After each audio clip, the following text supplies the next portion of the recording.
Well, I first came to Italy in 1939, in the month of August, in the reign of Mussolini. And I was a group of American schoolboys, mostly political children from political families. And there was never a time when I did not want to come to Rome. I think the first book that I ever read was an English translation of Livy. Tales from Livy, it was called. So other people were obsessed with fairy tales and so on. I was obsessed with Rome. So I was 13 or 14 and saw the Forum, the Baths of Caracalla, looked with my own eyes upon Mussolini, not realizing that he was a bag of wind. At the time, he seemed very formidable. And then I came back and I was in the Second World War in the Pacific, and then when the war ended, I came back in 1948, and that was a golden era. Between 1945 and 1950 was the only period that the United States was not at war during most of my lifetime. So we had 5 years that I call the golden age, from 1945, when the Second World War ended, to 1950, when the Korean War and the Cold War began.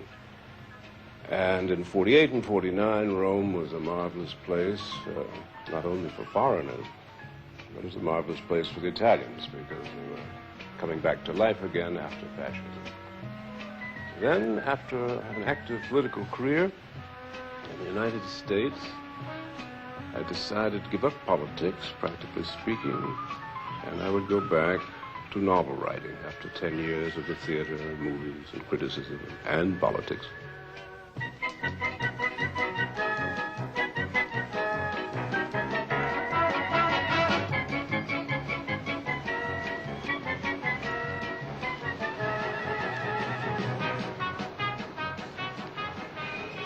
No, I've always thought that the perfect symbol of Christianity is the broken phallus.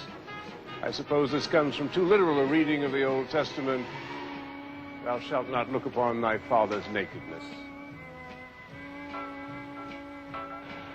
Actually, these are bad 18th century copies of bad Renaissance copies, of bad Roman copies, of Greek originals.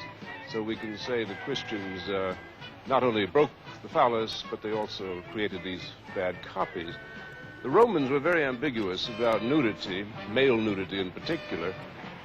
The Emperor Domitian tried to get the people here not to go in for blood sports at the Colosseum, so he introduced Greek games in what is now the Piazza Navona, and the Romans were horrified. They much preferred seeing people being eaten and torn to pieces than to see naked athletes. Also, I might say that the symbol of the broken phallus, as we have so exquisitely rendered today, is a symbol of Myra Breckinridge, my own creation. But she did not believe in breaking the phallus for prudish reasons, but in the interest of birth control.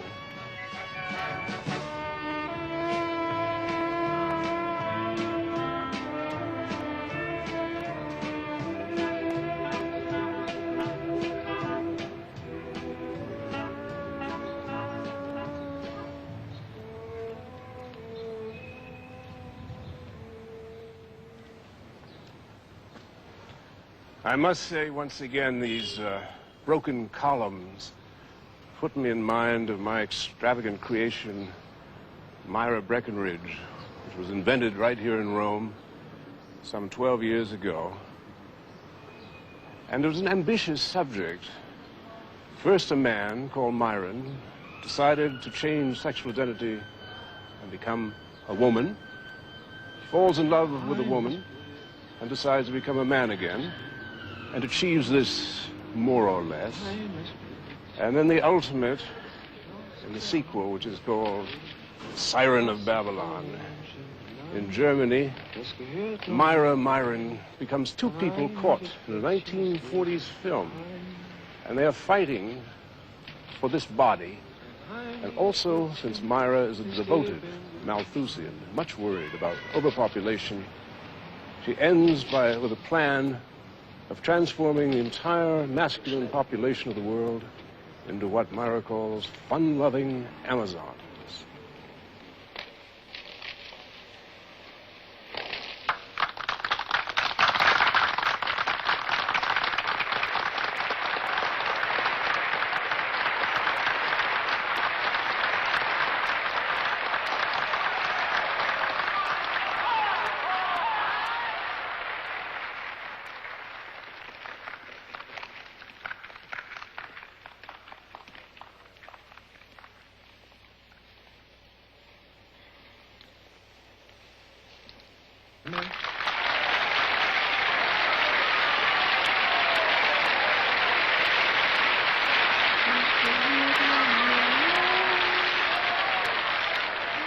In my own mind, I think of the work as divided between inventions and reflections.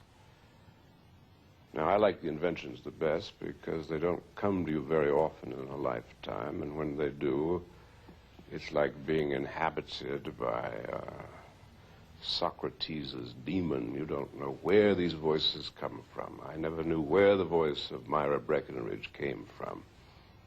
I've never known anybody like Myra Breckinridge. I've never heard a voice like this. It's a pity I don't read German, because I'd love to hear what that voice is like in German and whether it can even be translated, because it is a most extraordinary sound.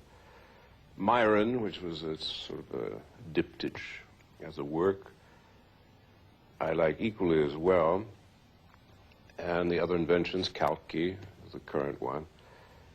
These give me great pleasure because they come out of some part of oneself that one doesn't know. So this is a case where you throw out the net and all sorts of strange Hieronymus Bosch monsters begin to wriggle in the net.